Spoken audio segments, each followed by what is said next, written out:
మార్కండేయ శిష్యుడు తన శిష్యుల్ని కొంతమందిని వెంట పెట్టుకుని తీర్థయాత్రలు చేస్తూ చేస్తూ చేస్తూ నర్మదా నదీ తీరానికి వెళ్ళాడు. నర్మదా నదీ తీరంలో మాహిష్మతి అని ఒక పురం ఉన్నది. ఆ మాహిష్మతిపురం ఎప్పటికి కూడా మీరు ఉజ్జయిని నుంచి ఓంకారం పెడుతూ ఉంటే మధ్యలో తగులుతుంది. మాహిష్మతిపురాన్ని చాలా కాలం కార్తవీర్యార్జునుడని ఒక రాజు పరిపాలించాడు. చాలా గొప్ప వీరుడు ఆయన, 1000 చేతులు కలిగినవాడు. అక్కడ చాలా అపూర్వమైన శివాలయం, విష్ణువాలయం అన్నీ ఉన్నాయి. అక్కడ కూడా పంచాయతనం ఉన్నది.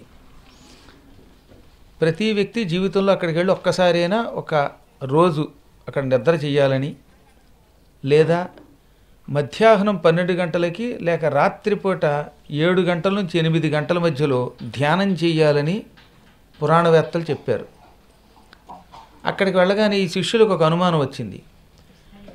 రాత్రివేళ ఆ ప్రాంతమంతా మహాప్రశాంతంగా ఉంటుంది. కొంతమంది విభూతి పూసుకుని దిగంబరులుగా ఉన్నటువంటి కొంతమంది సిద్ధులు అక్కడికి వచ్చి కూర్చుని కళ్ళు మూసుకుని ధ్యానం చేస్తున్నారు. అలా ధ్యానం చేసిన వెంటనే వాళ్ళ శరీరాలు ఒక దివ్య కాంతితో నిండిపోయాయి. ఏమీ అన్నం తినకుండా పొట్ట కొంచెం ఉబ్బడం మొదలుపెట్టి కడుపు నిండా భోజనం తిన్నవాడికి ఎలాంటి సంతృప్తి కలిగిందో ఆ సిద్ధులకి అలాంటి సంతృప్తి కలిగింది. ఆ తర్వాత వాళ్ళు బ్రేవ్ అని తేంచి సంతోషంగా మళ్ళీ అక్కడి నుంచి వెళ్ళిపోయారు. వెంటనే ఈ శిష్యులకు ఒక అనుమానం వచ్చింది. గురువుగారు, తీర్థయాత్రలకు వస్తూ వస్తూ చాలా విశేషాలు చూసాం, కానీ ఈ విశేషం ఇంకొంచెం ఆశ్చర్యం కలిగిస్తోంది. మనందరం ఇక్కడికి రాగానే పండో దుంపలో ఏవో వండిన పదార్థాలు తింటున్నాం. తిన్నాక కడుపు నిండి తృప్తి కలిగి అప్పుడు బ్రేవ్ అని త్రేణుస్తున్నాం. కానీ దిగంబరంగా ఉన్న కొంతమంది యోగులు ఈ మాహిష్మతీపురానికి వచ్చి కాసేపు ఇక్కడ నర్మదా నదీ తీరంలో కళ్ళు మూసుకు ధ్యానం చేయగానే లోపల గంట వెళ్ళిపోయిన పొట్టలు కొంచెం ఉబ్బినట్టయి ఆ తర్వాత వాళ్ళు బ్రేవ్ అని తేంచి సంతోషంగా వెళ్ళిపోతున్నారు. ఇందులో ఉన్న పరమార్థం ఏమిటి అని అడిగితే, ఇది దత్తాత్రేయుడి యొక్క దివ్యస్థలం. ఇక్కడ ఇందాక వచ్చినటువంటి వాళ్ళు పరమసిద్ధులు. వీళ్ళంతా పైకి పిచ్చివాళ్లలా కనపడే యోగులు, అవధూతలు. వీళ్ళంతా దత్తాత్రేయుడి శిష్యులు. దత్తాత్రేయుడి దగ్గర 21 మంది శిష్యులు ఉన్నారు ప్రత్యేకంగా. ఈ 21 మంది సిద్ధగణము అని పిలువబడతారు. వీళ్ళు భూమి మీదే ఉంటారు. కానీ మానవులమైన మనకు మళ్ళీ వీళ్ళకి స్నానం చేయవలసిన అవసరం, కాలకృత్యాలు తీర్చుకోవలసిన అవసరం, ఆహారం తీసుకోవలసిన అవసరం ఉండదు. ప్రతిరోజు రాత్రిపూట 7 గంటల నుంచి 8-8:30 మధ్యలో వాళ్ళు ఈ క్షేత్రానికి వచ్చి కళ్ళు మూసుకుని యోగాభ్యాసం చేసి ఓం ద్రాం దత్తాత్రేయాయ నమః అని ఒక మంత్రం చదువుతారు. ఆ మంత్రం చదవగానే అప్పటి వరకు ఖాళీగా ఉన్న వాళ్ళ కడుపు ఆహారం తిన్నట్టుగా తృప్తి పొందుతుంది. అంటే కడుపు నిండిపోతుంది. ఆ తర్వాత సంతృప్తిగా వెళ్ళిపోతారు. విచిత్రం చెప్పమంటారా? వాళ్ళు కృతయుగంలో దత్తాత్రేయుడు పుట్టినప్పటి నుంచి ఎన్ని వేల సంవత్సరాలు గడిచినా రోజు ఇదే వాళ్ళు చేసే పని. ఇంకా వాళ్ళు ఆ పని చేయగానే కడుపు నిండుతుంది, ఆకలి వెయ్యదు. మరునాటి ఉదయం వాళ్ళు వెళ్ళి స్నానం చేయవలసిన అవసరం, కాలకృత్యాలు తీర్చుకోవాల్సిన అవసరం ఉండదు. కాస్త విభూతి పెట్టుకుంటే అనేక నదీ నదాలలో స్నానం చేసినటువంటి శుద్ధి, శౌచం వాళ్ళ శరీరానికి కలుగుతుంది. అంటే ఏకకాలంలో వాళ్ళు శుచి అవుతున్నారు, ఆహారం తీసుకున్నట్టు అవుతోంది, నిద్ర అవసరం లేకుండా ఉంది. భౌతిక ప్రాణులకుండే ఏ లక్షణాలు ఉండడంలా వాళ్ళ వయస్సు ఇప్పటికీ ఎవరూ చెప్పలేరు. ఆ 21 మంది సిద్ధయోగిగణం. దానికి గల కారణం, ఇక్కడికి ఒకప్పుడు దత్తాత్రేయుడు స్వయంగా వచ్చి కార్తవీర్యార్జునుడిని అనుగ్రహించడమే. అనగానే అసలు ఈ కార్తవీర్యార్జునుడు అంటే ఎవరండి, ఈ విశేషం చెప్పమని అడిగారు. అప్పుడు ఆయన, ఈ విశేషాలన్నీ నేను కాదు చెప్పడం, చ్యవనుడనే మహర్షి చెప్పాడు. ఆ చ్యవనుడు చెప్పిన ఘట్టమే మీకు చెబుతున్నాను అని ఒక అద్భుతమైన ఘట్టం చెప్పాడు. ఇక్కడ పూర్వం శ్రీ మహావిష్ణువు వక్షస్థలం మీద ఒక పుట్టుమచ్చ నుంచి భృగువు అని ఒక మహర్షి పుట్టాడు. శ్రీ మహావిష్ణువు యొక్క వక్షస్థలం మీద కుడివైపున పెద్ద మచ్చ ఉంటుంది. మనకైతే పుట్టుమచ్చ అంటాం, ఆయనకి పుట్టుమచ్చ అనడానికి వీల్లేదు. ఎందుకో తెలుసునా? అసలు పుట్టుకంటూ ఉంటే కదా పుట్టుమచ్చ అంటే. మనం అంటే తల్లి గర్భంలో ప్రవేశించి పుట్టాం కనుక మనకుండే ఈ చిన్న చిన్న శరీరం మీద ఉండే చర్మం మీద ఉండే మచ్చల్ని పుట్టుమచ్చలు అంటాం. భగవంతుడికి ఉన్నదానిని లాంఛనము అంటారు. ఆయనకి అసలు రూపమే లేదు. గుణము, రూపము, కర్మము లేని పరమాత్ముడు తన కోసం లోకాలను ఉద్ధరించడం కోసం ఒక రూపాన్ని ధరించాడు. అది దివ్యమంగళ విగ్రహం. అప్పుడు ఆయనకి శ్రీవత్సం అని ఒక లాంఛనం ఉంటుంది. అయితే తెలుగులో మనం ఏదో ఒక పేరెట్టుకోవాలి కాబట్టి దానికి పుట్టుమచ్చ అని పేరెట్టాం. అందమైన మచ్చ అనమాట. ఎంత పవిత్రంగా ఉంటుందో. ఆయన నీలంగా ఉంటాడు. ఆ నీలంగా ఉన్న శరీరం మీద ఇంచుమించుగా ఒక అరుణవర్ణంలో ఉండే మచ్చది. ఎడం వైపున ఇంతకంటే అరుణవర్ణంలో జగన్మాత లక్ష్మీదేవి బంగారపు రంగులో మెరిసిపోతుంది. ఒకవైపు బంగారం, ఒకవైపు అరుణవర్ణం. సూర్యుడు ఉదయిస్తున్నప్పుడు వచ్చే కిరణాలు ఏ ఎరుపులో ఉంటాయో దాన్ని అరుణవర్ణం అంటారు. పుట్టుమచ్చ అరుణవర్ణంలో ఉంటుంది ఆయనకి లాంఛనం. లక్ష్మీదేవి మాత్రం సంపూర్ణ హిరణ్యవర్ణంలో ఉంటుంది. రోజు శ్రీ సూక్తంలో ఓం హిరణ్యవర్ణాం హరిణీం సువర్ణ రజతస్రజాం చంద్రాం హిరణ్మయీం లక్ష్మీం జాతవేదో మ ఆవహ. అది మ ఆవహ. కాకపోతే మన నోట్లో పడి క్రమంగా మమావహ అయిపోయింది, కానీ మమావహ కాదు, మ ఆవహ. మ నా కొరకు ఆవహ. ఓ అగ్నిహోత్రుడా ఇచ్చెదవుగాక. ఏమి ఇవ్వాలి మనకి? హిరణ్యవర్ణాం హరిణీం. హిరణ్యవర్ణాం బంగారపు రంగులో ఉన్న, హిరణ్యం అంటే బంగారం, పుటం పెట్టిన బంగారపు రంగులో ఉన్న హరిణీం. హరి అంటే విష్ణువు, ఆయన భార్య గనక హరిణి. శివుడి భార్యని శివాని, భవుడి భార్యని భవాని, హరి భార్యని హరిణి. దీనికి నీప్ అంటారు సంస్కృతంలో. పక్కన నీ చేరితే పత్ని అని అర్థం వస్తుంది అనమాట. మృడ మృడాని, శివ శివాని. హరికి పక్కన నీ వస్తే నీ ఎందుకు అవుతుందంటే రా ఉన్నప్పుడు నా అవుతుంది అనమాట. అందువల్ల మొత్తం మీద హరిణి అంటే హరి యొక్క పత్ని లక్ష్మీదేవి. బంగారం రంగులో ఉండే లక్ష్మీదేవిని ఓ జాతవేదుడా అంటే ఓ అగ్నిహోత్రుడా నా కోసం మా ఇంట్లో పెట్టు, మాకు అప్పగించు. ఆ లక్ష్మి కూడా మళ్ళీ ఉట్టి లక్ష్మి పనికిరాదట. ఏదో లక్ష్మీదేవిని పట్టుకురంటే ఉపయోగం ఉంది. పేదరికంతో ఉండే లక్ష్మీదేవిని కాకుండా సువర్ణ రజతస్రజాం. స్రక్ అంటే దండ, దండలు ధరించిన ఆవిడ, మెడలో గొలుసులు వేసుకున్న ఆవిడని నా కోసం పట్టుకురా. ఆ గొలుసులు మళ్ళీ ఏం గొలుసులు అయి ఉండాలట? సువర్ణ బంగారపు గొలుసులు, రజత వెండి గొలుసులు.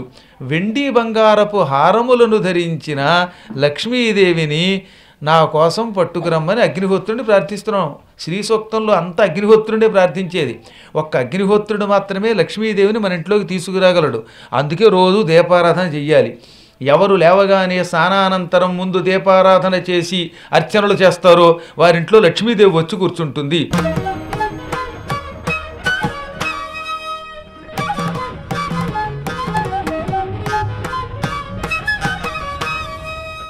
లక్ష్మీదేవి అగ్నిహోత్రుడికి ఒకప్పుడు వరం ఇచ్చింది, నిన్ను వెలిగించిన వాడింట్లో నేనుంటాను అని. ఎప్పుడైనా మన వేదాలు, పురాణాలు, ఇతిహాసాలు అగ్నిహోత్రుడిని ప్రార్థిస్తేనే సంపదలు వస్తాయి, అగ్నిని ప్రార్థిస్తేనే ధనం వస్తుంది, అగ్నిని ప్రార్థిస్తేనే తిండి వస్తుంది అని చెప్పాయి. ఇప్పుడు అన్నం కావాలంటే అగ్నిహోత్రుడు రావాల్సిందే. బియ్యం ఉన్న ఉపయోగం ఉంది. అగ్నిహోత్రుడు దాన్ని పక్వం చేసి మనకి ఇస్తే అన్నం తింటాం, కానీ పచ్చి బియ్యం మనం తినలేం. ఏ వస్తువు అయినా ధనం అవ్వాలంటే దానికి ఎవరు కావాలి? అగ్ని కావాలి.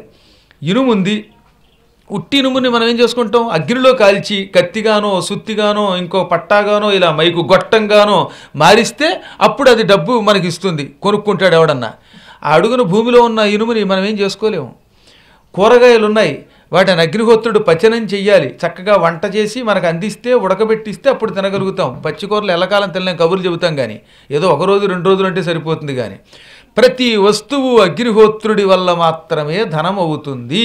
అందుకే శ్రీ సూక్తంలో ధనం అగ్నిర్ధనం వాయుర్ధనం సూర్యో ధనం వసుహు అని వరుసగా ముందు అగ్నిహోత్రుడు గొప్ప ధనము.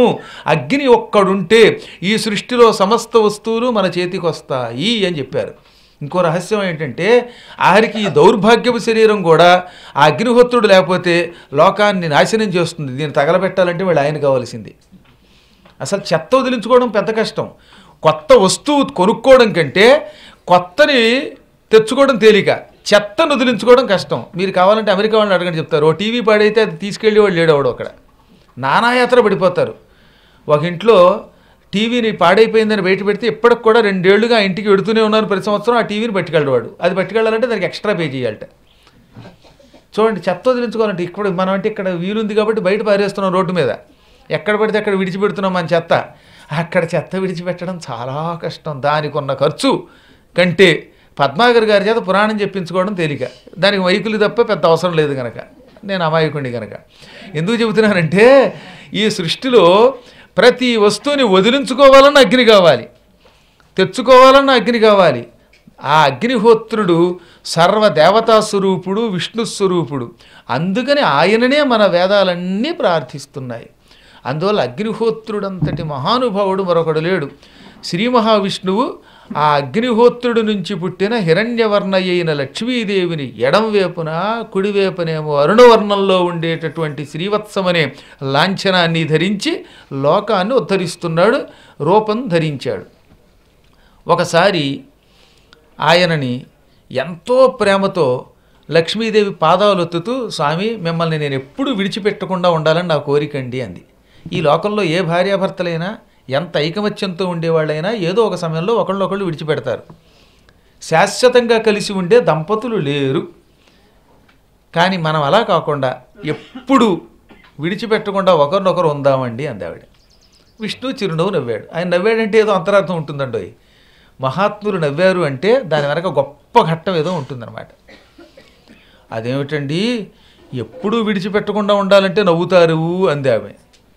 నవ్వకేం చేస్తాం, నువ్వలా అండం, అన్న వెంటనే మనకి ఎడబాటు రావడం, ఇది చాలా కాలంగా జరుగుతోంది కదా అన్నాడు ఆయన. మీరు చూడండి, ఎప్పుడైనా సరే ఏనాటికి ఇక ఎడబాటు లేదు అని స్కాంద పురాణంలో వెంకటాచల మహాత్మ్యంలో లక్ష్మీదేవి శ్రీ మహావిష్ణువుతో అంటుంది.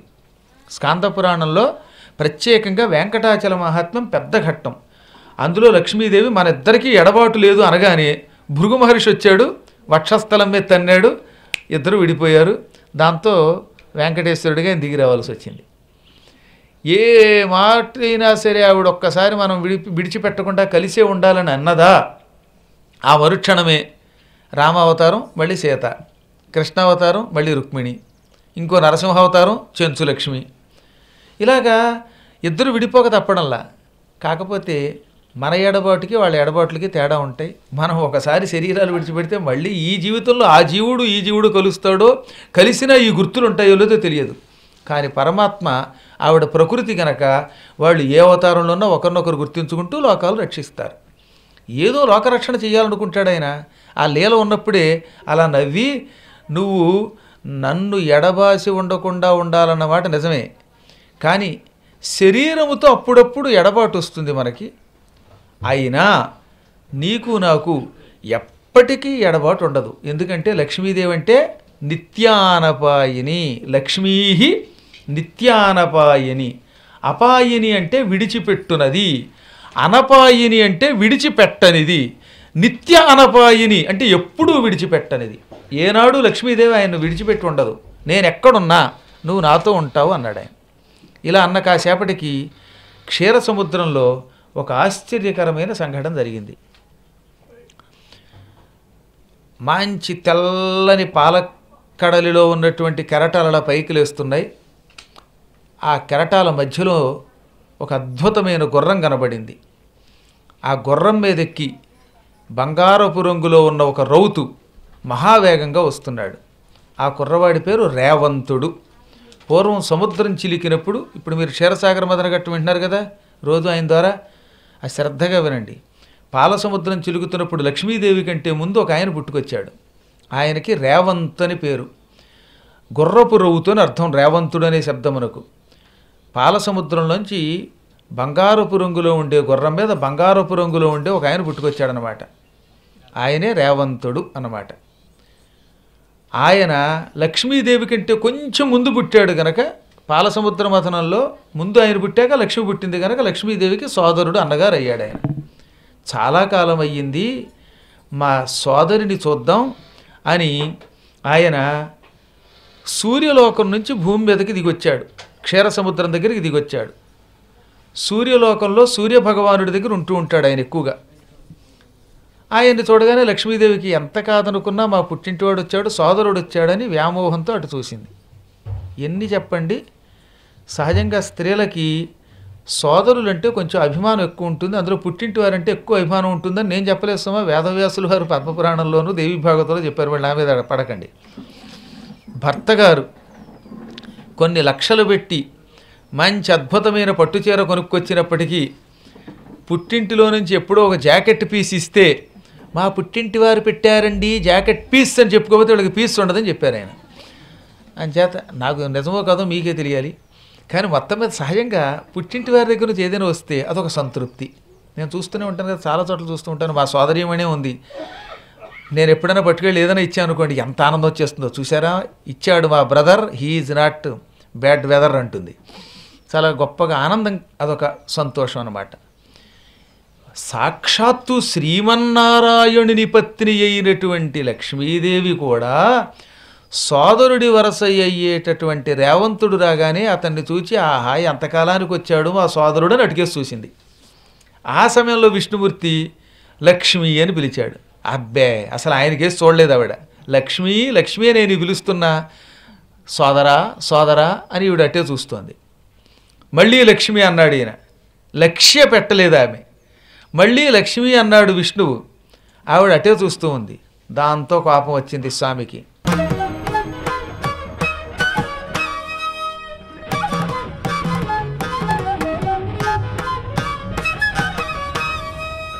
భర్తని నేను పక్కనుండగా ఇన్నిసార్లు పిలుస్తూ ఉంటే ఎప్పుడో 10 ఏళ్లకో 25 ఏళ్లకో వచ్చే సోదరుడు ఎక్కువైపోయాడా, ఆయన కేసు చూస్తూ నన్ను లక్ష్య పెట్టవా, ఆ గుర్రం మీద ఎక్కి వచ్చిన వాడిని చూస్తూ నన్ను మరిచిపోయావు కాబట్టి నువ్వు ఆడగుర్రం అయిపో అని శపించేశాడు.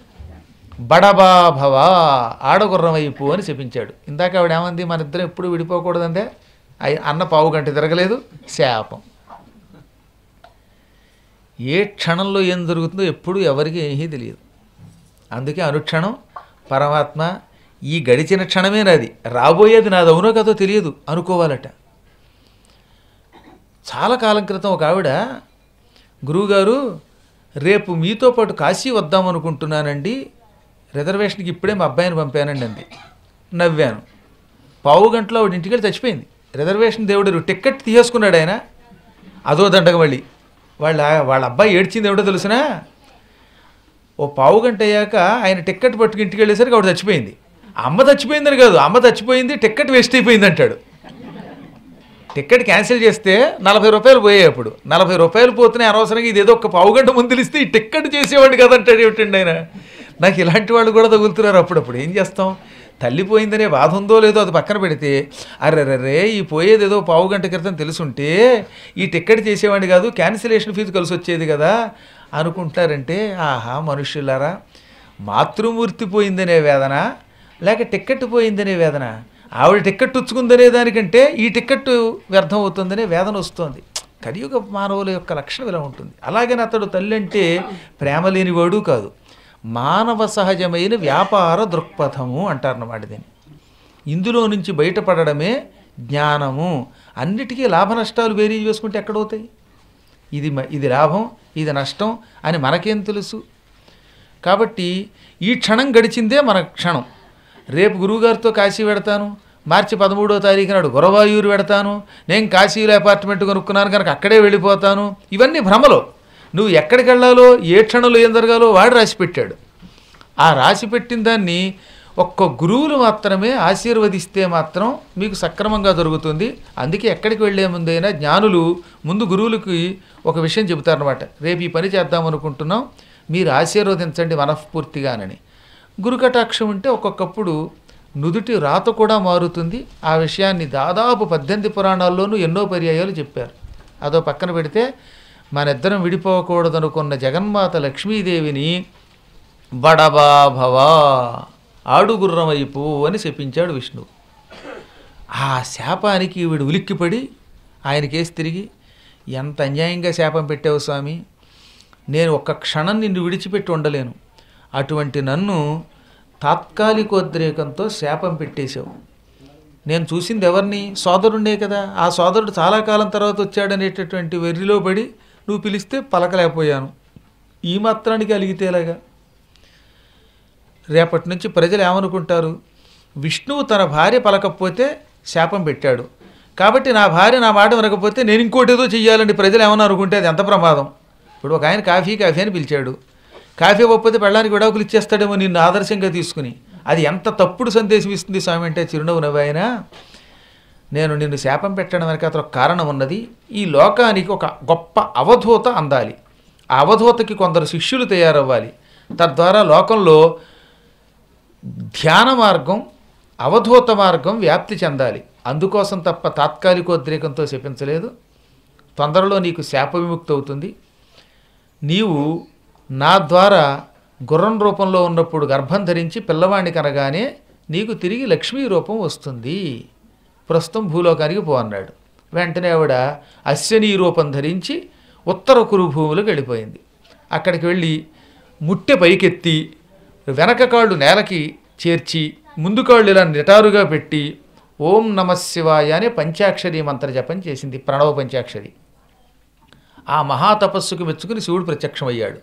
ఆయన మళ్ళీ ఏమన్నాడు తెలుసుగా, కొంటే చాలా కొంటిగానే అడిగాడు శివుడు, అమ్మా లక్ష్మి, నీ భర్త శ్రీ మహావిష్ణువు లోకేశ్వరుడు, అందరూ ఆయనని ప్రార్థిస్తారు, పైగా స్త్రీకి ఎలాగో భర్తే దైవం, నువ్వు నీ భర్త అయిన విష్ణువు కోసం తపస్సు చేయడం మాని నా కోసం తపస్సు చేయడం ఏమిటమ్మా అన్నాడు. ఆవిడ చిరునవ్వు నవ్వి, కోరికలు కొన్ని ఉన్నప్పుడు నీ కోసమే తపస్సు చేయమని నా భర్తే చెప్పాడు, నీకు నా భర్తకి తేడా లేదు, ఆ కారణం చెబుతా విను, అందుకని నీ కోసం తపస్సు చేశాను. చాలా కాలం క్రితం నా భర్త శ్రీ మహావిష్ణువు కళ్ళు మూసుకుని ఘోరమైన సమాధిలోకి వెళ్ళాడు, తపస్సమాధి అంటారు దాన్ని. ఆ తపస్సమాధిలో ఉన్నాడు. అప్పుడు నేను ఆయన ఎవరి కోసం ఈ జపం చేస్తున్నాడో తపస్సు చేస్తున్నాడో తెలుసుకుందామనే కుతూహలంతో మాట్లాడకుండా అలాగే ఎదురుకుండా ఉండిపోయాను. కొంతసేపటికి ఆయన సమాధి నుంచి బయటకు వచ్చాడు. అప్పుడు నేను సర్వలోకేశ్వరుడివి, నువ్వు ఎవరి కోసం తపస్సు చేస్తున్నావు అని అడిగాను. అప్పుడు ఆయన ఏమన్నాడు, మేమిద్దరం మహాపురుషులం ఉన్నాం, ఒకడు శివుడు ఒకడు కేశవుడు, నేను నిత్యం శివుడి కోసం తపస్సు చేస్తాను, అదే సమయంలో శివుడు కళ్ళు మూసుకుని నా కోసం తపస్సు చేస్తాడు, మేమిద్దరం ఒకరినొకరు ధ్యానం చేసుకున్నంత వరకు మా శక్తులు నిలబడతాయి, మేమిద్దరం ఒకే రూపం రెండు రూపములుగా కావాలని విభజించుకున్నాం, శివాయ విష్ణురూపాయ శివరూపాయ విష్ణవే శివస్య హృదయం విష్ణు విష్ణువస్య హృదయం శివ. వేదము చెబుతున్నది ఇదే మాట. విష్ణువు శివరూపం, శివుడు విష్ణు రూపం, అందుకే శివుడి కొరకు నమస్కారం. ఎటువంటి శివుడి కోసం? విష్ణుస్వరూపుడైన శివుడికి నమస్కారం, శివస్వరూపుడైన విష్ణువు కొరకు నమస్కారం. శివుడి హృదయం విష్ణువు, విష్ణువు యొక్క హృదయం శివుడు, మేమిద్దరం ఒకటే. ఇప్పుడు నేను శివుడిని తలుచుకున్నాను, అదే సమయంలో శివుడు నన్ను తలుచుకుంటూ ఉంటాడు. మేమిద్దరం ఇలా తలుచుకుని లోకాలను రక్షిస్తాం. మేమిద్దరం విడిపోతే లోకాలు సర్వనాశనం అయిపోతాయి, మేము ఎందుకు పనికిరాకుండా అయిపోతాం. మా శక్తులు రెండూ కలిస్తేనే ఈ సృష్టిని నడపగలుగుతాయి. ఇది తెలుసుకోలేక మద్భక్తః శంకరద్వేషీ మద్వేషీ శంకరప్రియః తావుభౌ నరకం యాతౌ యావచ్చంద్రదివాకరౌ. అద్భుతమైన దివ్య శ్లోకం ఇది.